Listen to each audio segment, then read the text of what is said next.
Greetings, greetings, greetings. This is part 2 in Weaponized Logic, questions for the Christians. We barak the name of YaHuWaH. We barak the name of YaHuShua. Let's jump right in it. Back at question number 5. Why do you call the Father by a name that was not his?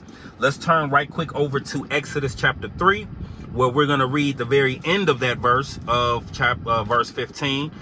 We've already established that YaHuWaH, that's found just up under 7,000 times in these scriptures, is representative of the name which is properly transliterated YaHuWaH. So in verse 15, Elohim is speaking on many things, but in the end he lets us know, this is my name forever, and this is my memorial unto all generations. There is never a time in all of history, past, present, or future, that the name of the Father YaHuWaH is not his name. It's never Lord, YaHuWaH. It's never God. YaHuWaH is the name of the Father. There is no other name. Let's flip it. Exodus 15 verse 3. Let's make it plain. YaHuWaH is a man of war. YaHuWaH is his name. Period. Let's turn real quick over to Isaiah 42, because we not through. Isaiah 42.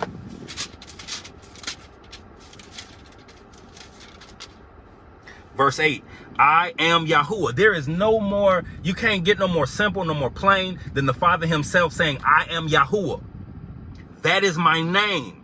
And my honor will I not give to another, neither my praise to graven images. That's going to be a significant verse in a lesson to come, entitled False Mighty Ones, a message to the nations. Really brief here. If you are given a name for an individual, and you choose not to call that individual by their given name, by the name that they're telling you their name is, what you instantaneously do is create an image of that individual and attach what you will to that image.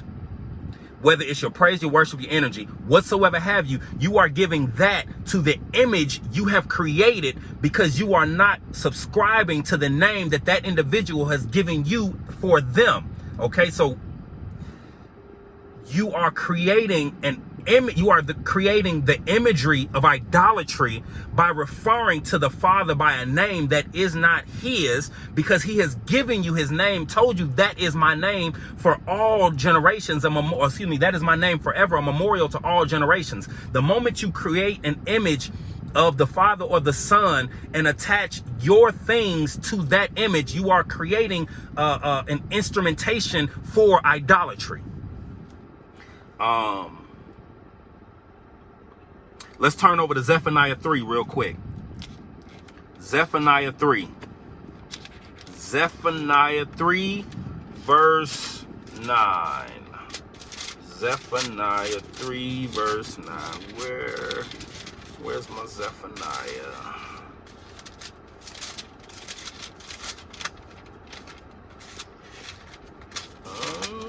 Give me one moment here as I turn myself to Zephaniah 3 verse 9. It reads, now for time's sake, you can feel free to read the context of this verse in verse 8. It gives you the timestamp in which these things are to be done. What I'm doing in verse 9 here is picking out the principle that is resounding for all of eternity. For then, that is the desire, the precept for the desire of the Father that resounds from past, present to future. For then will I turn to the people a pure language, that they may all call upon the name of YaHuWaH to serve him with one consent. The Father's name is YaHuWaH. It's not Lord. I've talked to people, they say, I ask them, well, what's the name of the Father? Lord. That is a title. It's almost like there's a miscommunication or a misunderstanding when you say, what's the name of the Father? And they give you a title and think that's his name. No, because it reads, call upon the name of the Lord. That is not the name of the Father. The name of the Mighty One is YaHuWaH. The name of the Father is YaHuWaH. So, question number 6. Why do you have such an opposition to the truth revealed in the script.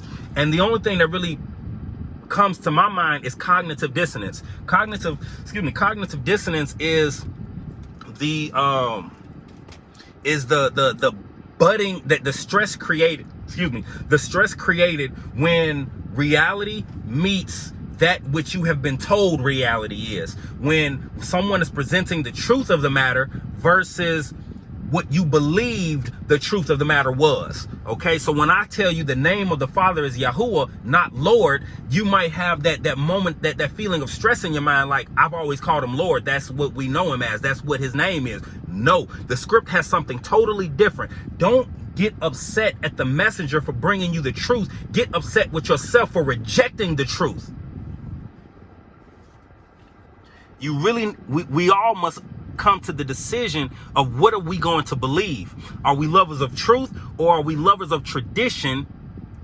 Basically, are we lovers of what we have been taught to believe versus what we need to believe because it's the truth of what we say we believe? Question number 7. Why do you call yourselves Christians? 2 times in the entire script, the term Christians come up. Let's turn to Acts 11:26 first. Acts 11:26.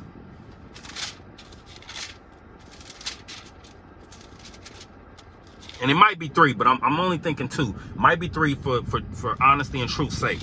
But 11:26.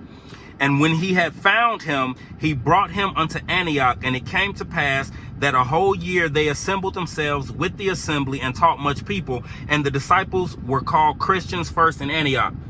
When you do your research, you'll come to understand that the term Christian is a derogatory term used for people who followed the Mashiach. It was never a positive term. It was never a term of endearment. It was never a term used by the Hebrew people to even refer to themselves.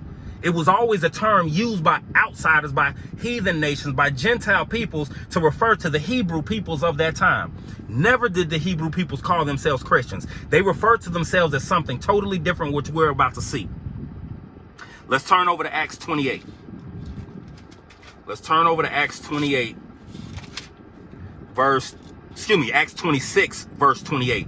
Then Agrippa said unto Shaul, thou almost persuadest me to be a Christian. Okay. This was a term used by other nations, by other peoples, not to be said pleasantly for the people who actually followed the book.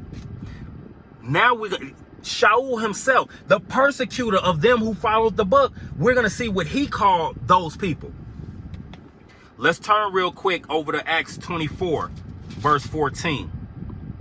He says, but this I confess unto thee, that after the way which, and that's key, the way which they call heresy, so worship I, the Elohim of my fathers, believing all things which are written in the law and in the prophets.